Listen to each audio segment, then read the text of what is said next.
The rain tapped softly against the window pane as I stared out into the darkening evening, my fingers absently tracing circles on the cold surface of my coffee mug.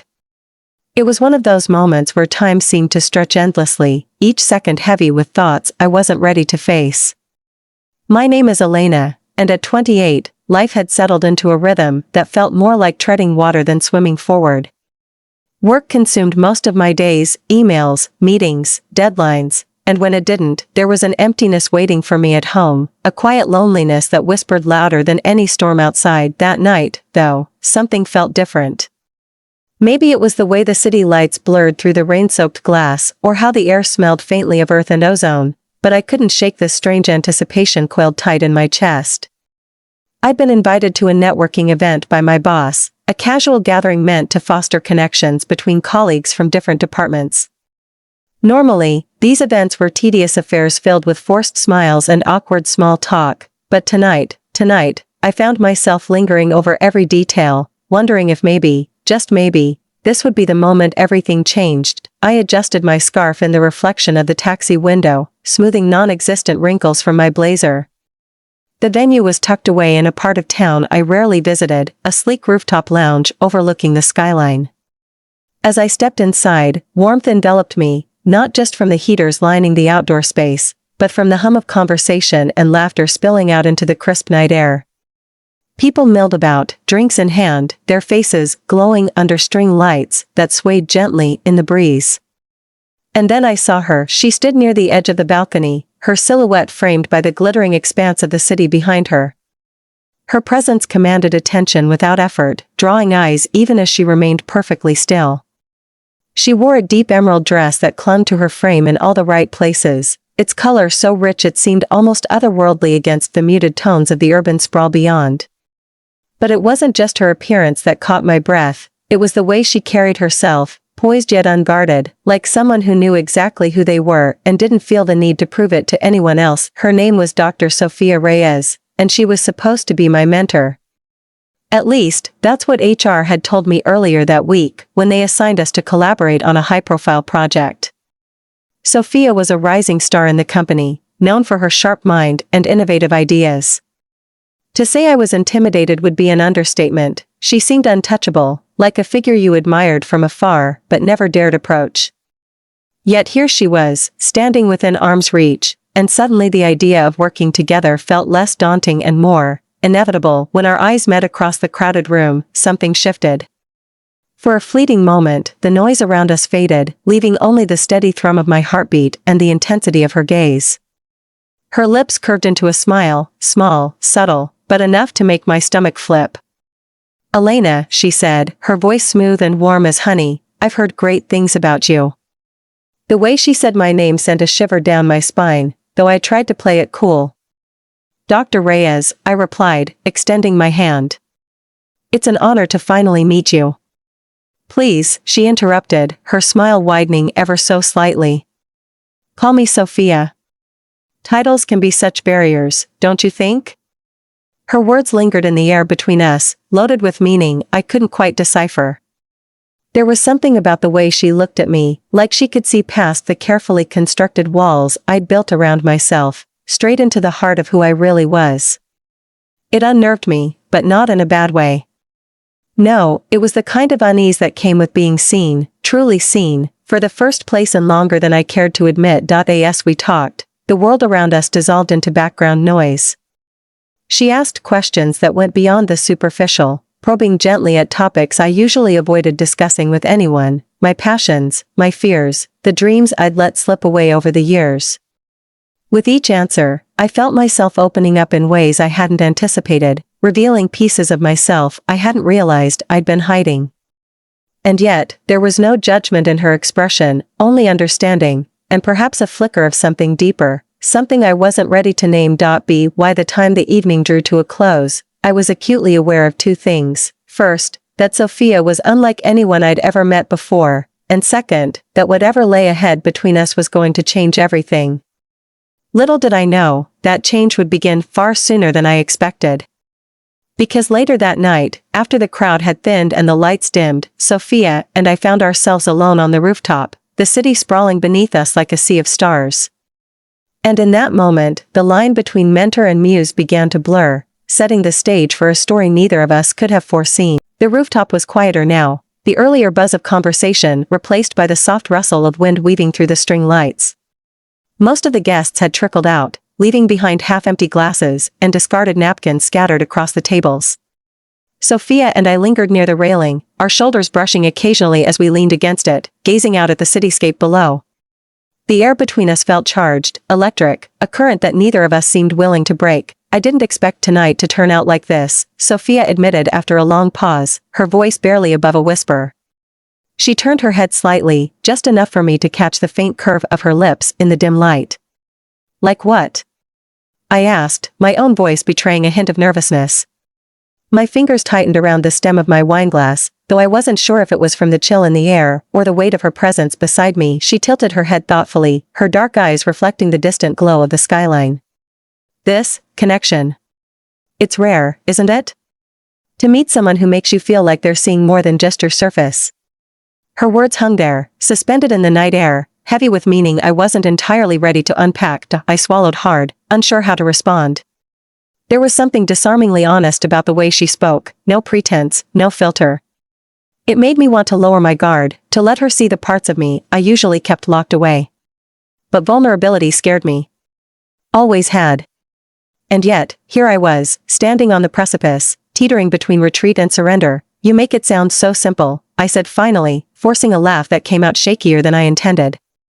Seeing past the surface, I mean. Sophia chuckled softly, the sound warm and melodic. It's not simple. Not at all. But maybe that's why it feels so significant when it happens.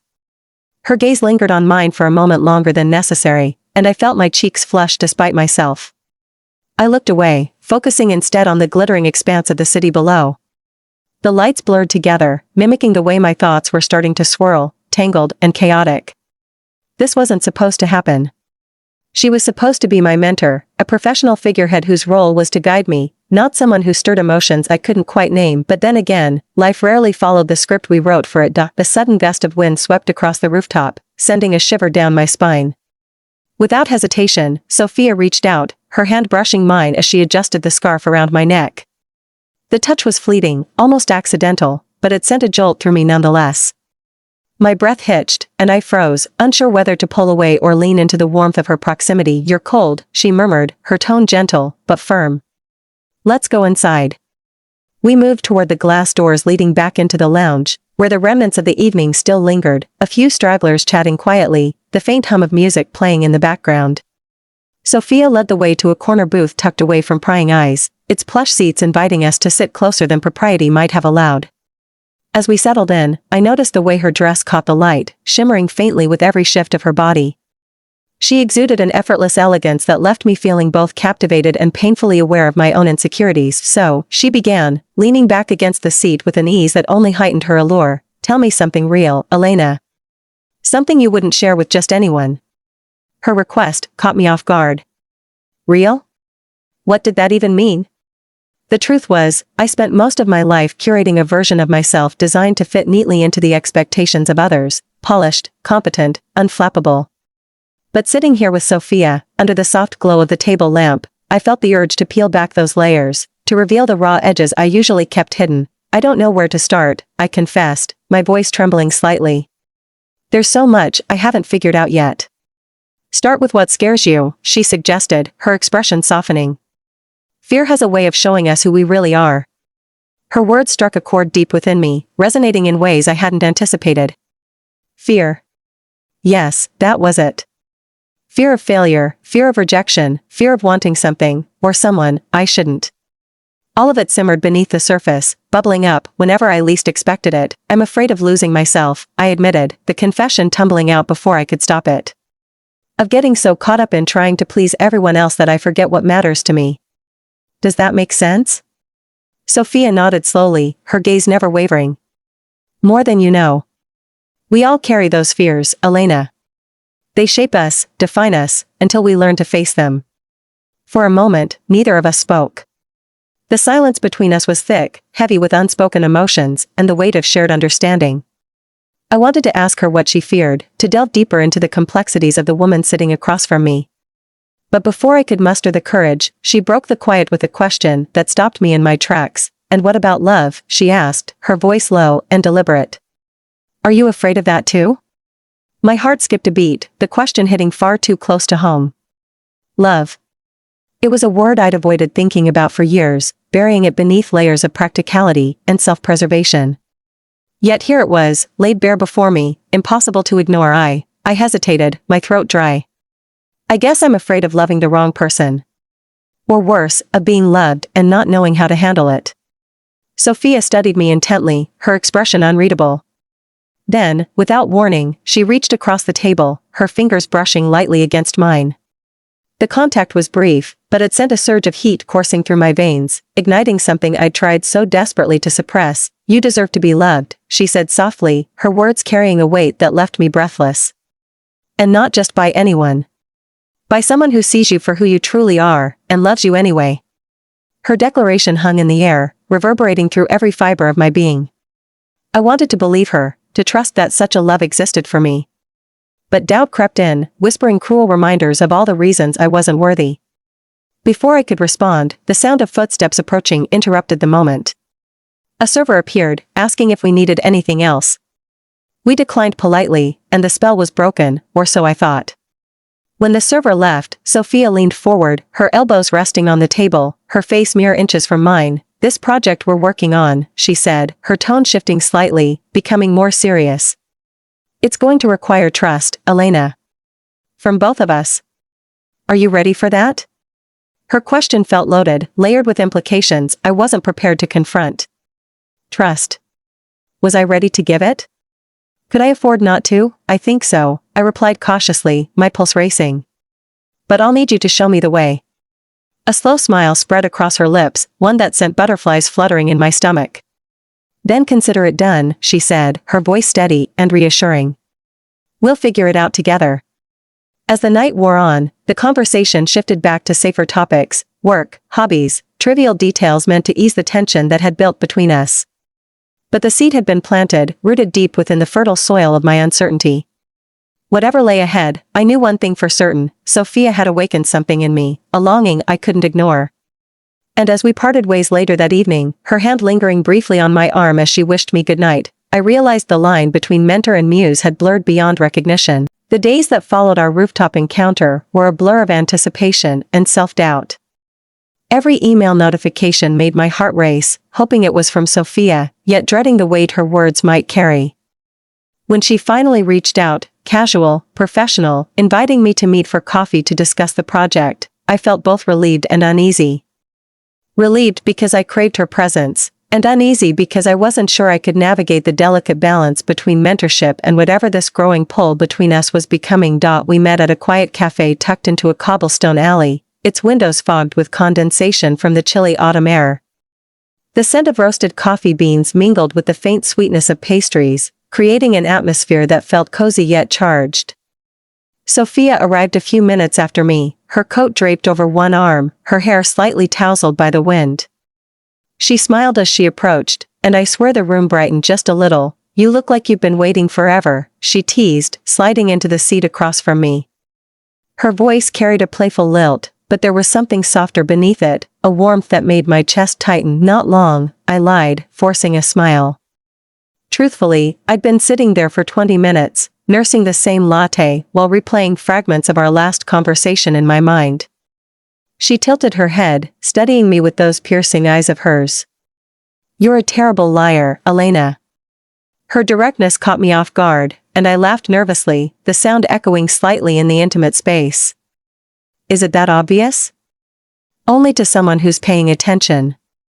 She leaned back in her chair, crossing her legs casually. "Which brings me to why we're here. Tell me about yourself. Not the polished version you give during interviews or presentations, the real you." Her request sent a jolt through me. Again, she was asking me to strip away the layers I'd spent years perfecting. But this time, instead of feeling exposed, I found myself wanting to comply. Maybe it was the way she looked at me, as if she genuinely cared about the answer, or maybe it was the subtle encouragement in her tone. Whatever it was, I decided to take the leap, I used to write poetry, I admitted, the words tumbling out before I could second-guess them. Back in college. It was cathartic, I guess. A way to process things I couldn't put into regular sentences. Sophia's eyebrows lifted slightly, intrigued. That's beautiful. Do you still write? No, I said quickly, shaking my head. Life got busy. Or maybe I just convinced myself it wasn't practical anymore. I paused, hesitating. Sometimes I wonder what would have happened if I'd kept going. Her gaze softened, and she reached across the table, her fingers brushing mine briefly, before retreating. Maybe it's not too late to find out. The touch lingered on my skin long after she pulled away, sending a shiver up my spine. I wanted to believe her, to think that rediscovering pieces of myself was possible, but doubt gnawed at the edges of my thoughts. What if I wasn't enough? What if trying meant failing? Our conversation shifted naturally from there, flowing effortlessly between work-related topics and personal anecdotes. She told me about her love for photography, how she often wandered the city early in the mornings to capture fleeting moments of light and shadow. Her passion was infectious, and I found myself leaning forward, hanging on to every word. There was something mesmerizing about the way her face lit up when she spoke, her enthusiasm spilling over like sunlight breaking through clouds. At one point, she laughed, a rich, melodic sound that filled the small cafe, and I couldn't help but join in. For a moment, everything else faded, the deadlines looming over us, the boundaries we were supposed to maintain, the nagging voice in my head warning me to tread carefully. All that remained was the warmth of her laughter and the undeniable connection sparking between us. But as the afternoon wore on, reality began to creep back in. We were colleagues, first and foremost. Mentors and ments don't laugh together like old friends or share lingering glances that make your pulse quicken.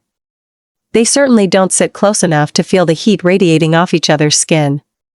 And yet, here we were, towing a line neither of us seemed willing to acknowledge. As we left the cafe, walking side by side down the narrow street, the tension between us grew palpable. The crisp air bit at my cheeks, but it did nothing to cool the flush spreading across them. Sophia slowed her pace slightly, matching mine, until we were shoulder to shoulder, our steps synchronized. Elena, she said suddenly, stopping beneath a flickering street lamp. Its golden glow cast soft shadows across her features, highlighting the curve of her lips and the intensity in her eyes. Can I ask you something? I nodded, though my stomach churned with apprehension. Of course. She hesitated, her gaze dropping to the ground for a brief moment before meeting mine again. Do you ever feel like life is pulling you in two different directions? Like no matter which path you choose, part of you will always be left behind. Her question struck a chord deep within me, resonating with the very fears I'd confessed to her on the rooftop. It was as if she had plucked the thoughts straight from my mind, giving them shape and form all the time, I admitted, my voice barely above a whisper. It's exhausting. She stepped closer, closing the distance between us until I could smell the faint trace of vanilla on her skin. You're not alone in that, she murmured, her breath warm against my cheek. Sometimes, I wonder if we're all just searching for someone who can help us find balance. Her proximity was intoxicating, and I fought the urge to lean into her, to let myself be enveloped by the comfort she seemed to offer.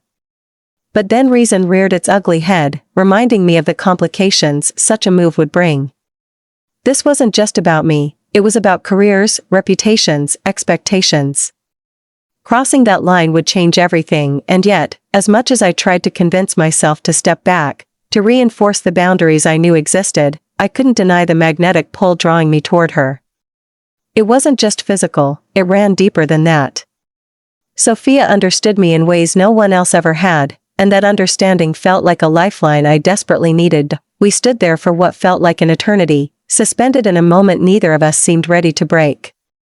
Finally, she took a small step back, clearing her throat as if snapping herself out of a trance. We should probably head back, she said, her voice tinged with regret. There's still so much to do. I nodded mutely, following her lead as we resumed our walk.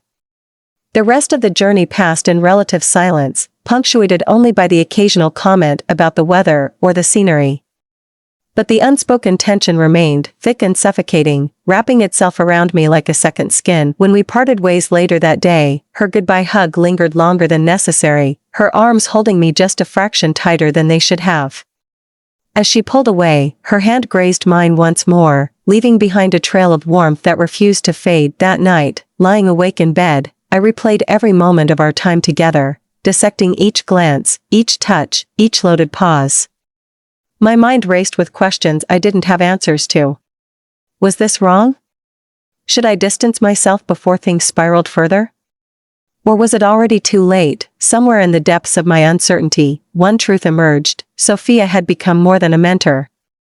She was a mirror reflecting parts of myself I'd buried, a beacon guiding me toward emotions I'd been too afraid to confront. And as much as I feared the consequences, I couldn't bring myself to turn away. The days that followed our coffee meeting were a blur of stolen glances and unspoken words.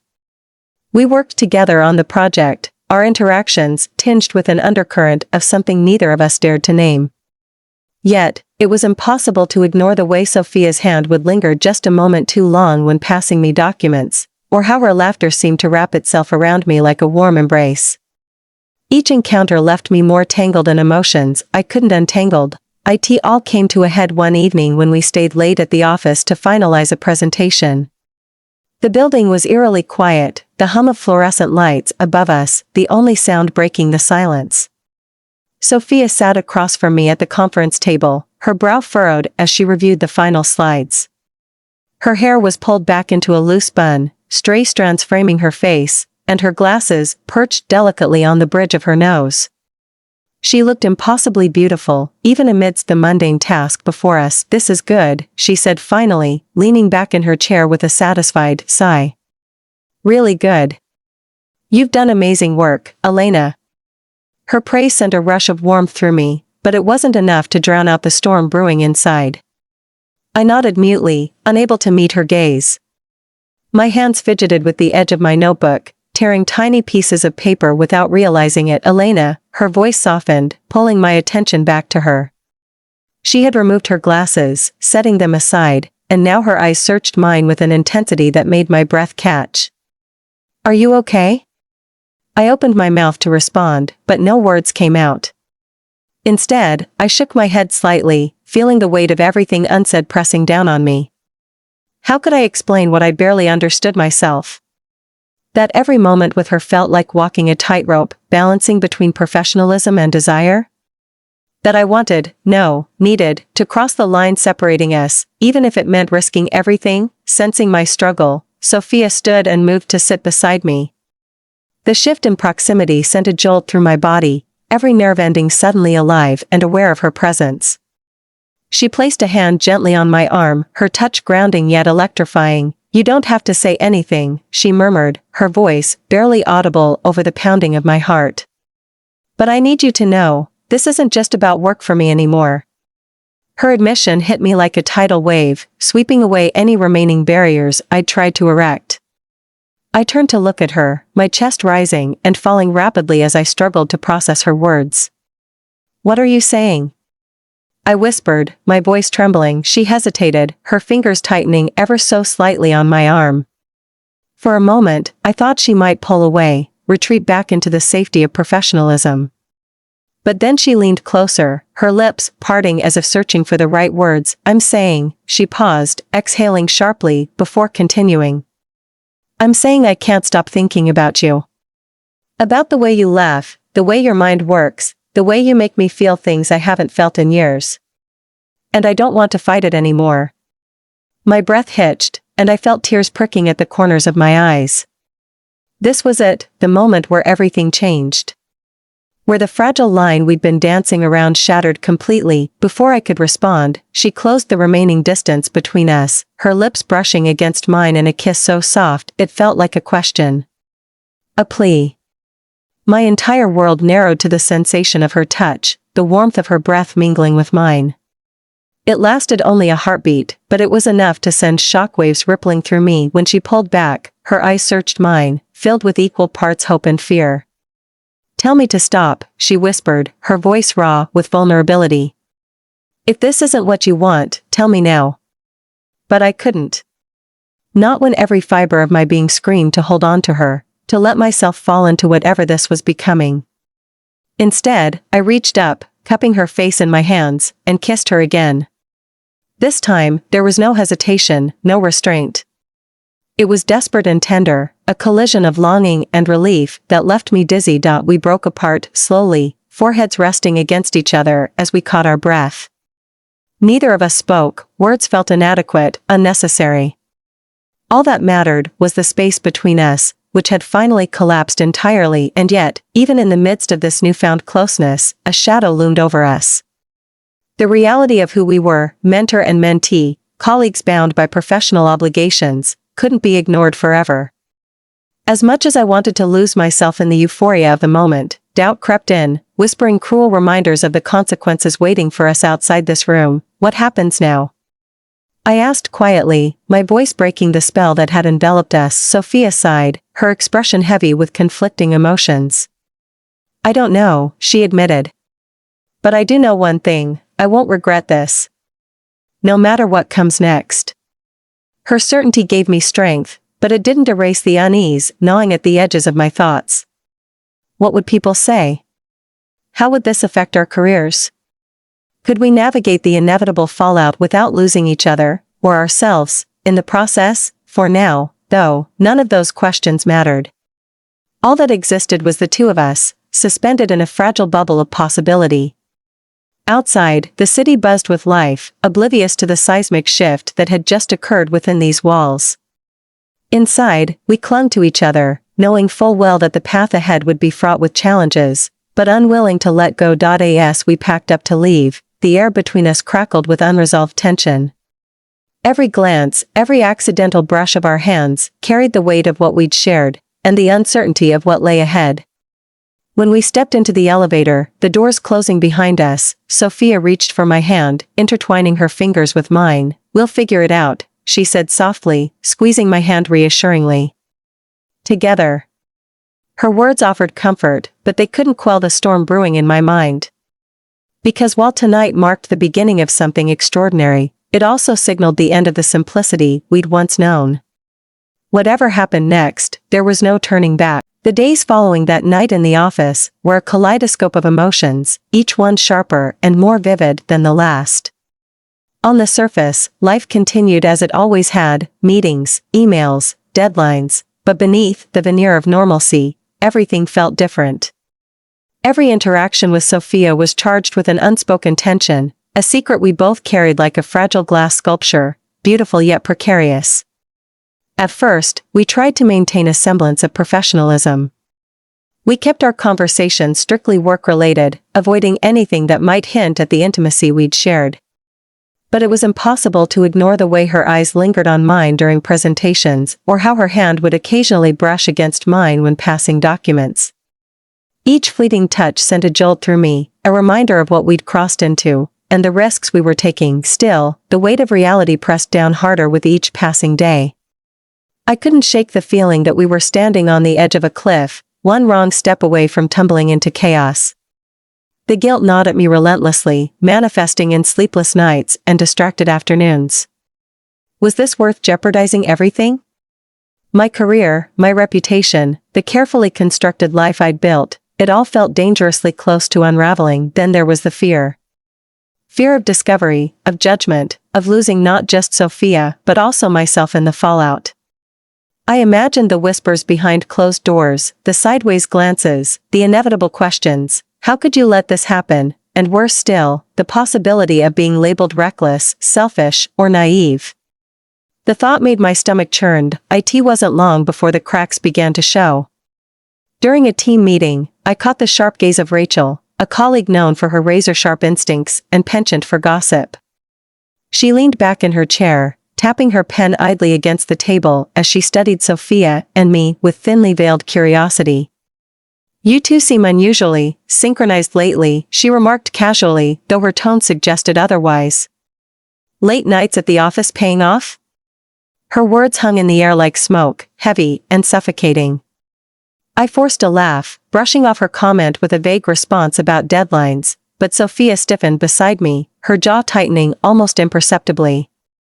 It was the first time I saw her falter, her usual composure slipping ever so slightly under scrutiny. For a brief moment, panic flared between us, unspoken but undeniable. After the meeting, Sophia pulled me aside, her voice low and urgent. "We need to be careful," she said, her eyes darting around the hallway to ensure no one was listening. "People notice things." "I know," I replied, my voice trembling despite my best efforts to stay calm. "But how do we keep doing this without losing ourselves in the process?" She hesitated, running a hand through her hair, a rare sign of vulnerability. "I don't have all the answers, Elena. All I know is that I can't go back to pretending nothing happened. Not anymore." Her honesty was both comforting and terrifying. Comforting because it mirrored my own feelings, terrifying because it underscored the impossibility of our situation. How could we navigate this labyrinth of secrets and consequences without destroying everything in our path? The strain spilled over into other areas of my life as well. Friends noticed my distraction, asking if something was wrong. "You've been distant lately," my best friend, Mia, observed one evening over dinner. Her brow furrowed with concern as she sipped her wine. "Is everything okay at work?" "Yeah, fine," I lied, forcing a smile. "Just stressed, you know? Lots going on." Mia didn't look convinced, but she let it drop, sensing I wasn't ready to talk. Still, her question lingered in my mind, echoing louder with each passing day. Was I really okay? Or was I spiraling into something I couldn't control? And then there was my family. My mother called one Sunday afternoon, her voice warm and familiar as she asked about my latest projects and whether I'd met anyone special. The question caught me off guard, and I stumbled over my words, mumbling something vague about focusing on my career. Guilt washed over me as I hung up, realizing how far removed I'd become from the person they thought I was. Would they understand if they knew the truth? Or would they see me differently, too? Amidst the turmoil, moments of clarity emerged, brief respites where the world seemed to stand still. One such moment came late one evening when Sophia and I found ourselves alone in the office again. The hum of the city outside faded into the background as we sat together on the couch in the break room, sharing a quiet conversation about nothing and everything. "What are we doing, Sophia?" I asked finally, voicing the question that had haunted me for days. "Where does this end?" She sighed, her expression pensive. "I wish I could tell you, Elena. But I think, maybe endings aren't the point. Maybe it's about choosing to move forward, even when the road ahead is uncertain." Her words resonated deeply, offering a sliver of hope amidst the chaos. Yet, they also highlighted the enormity of the choice before us.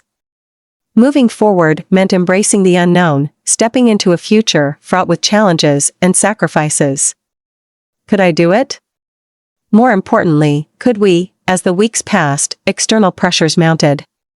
Rumors began to circulate within the company, subtle at first, but growing louder with each passing day. A whispered comment here, a speculative glance there, it was enough to make my skin crawl. Then came the confrontation I'd been dreading. Rachel cornered me in the parking garage one evening, her arms crossed and her expression unreadable. "Look, Elena," she began, her tone deceptively casual, "I'm not one to pry, but people are talking. About you and Sophia." My heart sank, dread pooling in my stomach. "What exactly are they saying?" I managed to ask, my voice steady, despite the storm raging inside. She shrugged, feigning nonchalance. "Just that you two are close. Too close, some might say. If I were you, I'd tread carefully. You never know who's watching." Her warning lingered long after she walked away, leaving me shaken and unsure of what to do next.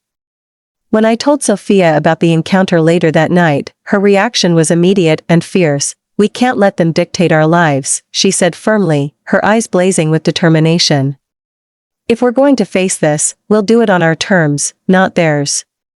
Her resolve bolstered my courage, but it didn't erase the looming uncertainty. What would happen if we were discovered? Could we weather the storm together, or would the pressure tear us apart? For now, we chose to hold on, clinging to each other amidst the chaos. But every decision felt like walking a tightrope, balancing between love and survival, passion and consequence. And as the days stretched into weeks, one thing became painfully clear: the choices we made next would define not just our relationship, but the very essence of who we were. The turning point came unexpectedly, in the form of an email from HR. It was brief and formal, requesting a meeting with both Sophia and me to discuss professional conduct. My stomach dropped as I read the words, each one feeling like a weight pressing down on my chest. They knew, or at least suspected. The rumors Rachel had warned me about had reached higher ears, and now we were being called to account. I showed the email to Sophia that evening, our usual workspace transformed into a battlefield of unspoken fears. Her hands trembled slightly as she set her phone down, her jaw clenched tight. For a moment, neither of us spoke. The silence between us was heavy, suffocating, filled with the ghosts of everything we'd tried so hard to protect. What do we do? I finally asked, my voice barely above a whisper. Sophia exhaled sharply, running a hand through her hair. We tell the truth, she said after a pause, her tone resolute despite the storm brewing in her eyes. No more hiding, no more pretending. If they're going to judge us, let it be for who we really are. Her words struck a chord deep within me, resonating with a courage I hadn't realized I possessed. She was right, we couldn't keep living in the shadows, tiptoeing around a world that demanded conformity. But the thought of facing judgment head-on terrified me. What if this cost us everything? What if it wasn't enough? The meeting with HR was tense, their questions probing and clinical. We sat side by side, our shoulders brushing occasionally as if drawing strength from each other. When asked directly about the nature of our relationship, Sophia didn't hesitate. Elena and I care deeply for each other, she said firmly, her voice unwavering. And while we understand the complexities of our situation, we refuse to deny what we feel. Her honesty hung in the air, raw and unapologetic. I felt tears prick at the corners of my eyes, not out of shame but out of pride, for her bravery, for the love we shared, for choosing authenticity over fear. When it was my turn to speak, I echoed her sentiment, my voice steady, despite the lump in my throat. This isn't just about us, I added. It's about creating space for people to exist authentically, even when it challenges expectations. The room fell silent, the weight of our words settling over everyone present. The HR representative exchanged glances with her colleague before nodding curtly. We'll need time to review this, she said, her tone neutral. But thank you for your candor. Walking out of that office felt like stepping into a new reality. The air seemed lighter, freer, as though we'd shed an invisible chain that had bound us for far too long. Yet, the uncertainty remained. Would they support us? Or would this mean the end of our careers at the company? Only time would tell. In the days that followed, something shifted, not just externally, but within me. The fear that had once consumed me began to loosen its grip, replaced by a quiet determination. I realized that love, real, honest love, wasn't something to be hidden or diminished. It was worth fighting for, even if it meant standing alone against the tide. Sophia and I spent hours talking about what lay ahead. Some nights, we dreamed of a future where we could be together openly, free from judgment or constraint. Other times, we prepared ourselves for the possibility of having to walk away from the lives we'd built. Whatever happened, we vowed to face it together. One evening, as we sat on the rooftop where it all began, the city lights twinkling below us like scattered stars, Sophia turned to me with a soft smile. Do you remember what you told me that first night? She asked. About being afraid of losing yourself? I nodded, recalling the vulnerability I'd felt in that moment. Yeah. Why? Because I think you've found yourself again, she said gently, reaching for my hand. You've always been strong, Elena. You just needed to trust that strength. Her words brought tears to my eyes, not because they were perfect or poetic, but because they were true. Over the course of this journey, I'd rediscovered parts of myself I'd buried under layers of doubt and fear. I'd learned to embrace vulnerability, to prioritize authenticity over approval, and to fight for what mattered most, even when it scared me. A few weeks later, the verdict came, a formal warning, a transfer to separate departments, and a directive to maintain professionalism moving forward. It wasn't ideal, but it wasn't the worst-case scenario either.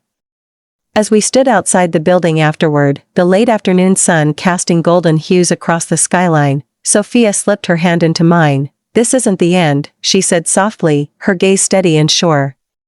"Just a new chapter." I smiled, squeezing her hand in return. "Together, right? Always." As we walked away, the city buzzing around us, I felt a profound sense of peace. This path wouldn't be easy, there would still be obstacles, sacrifices, and moments of doubt. But for the first time in a long time, I wasn't afraid. Because I knew who I was, and who I wanted to be, and sometimes, that's all the resolution you need.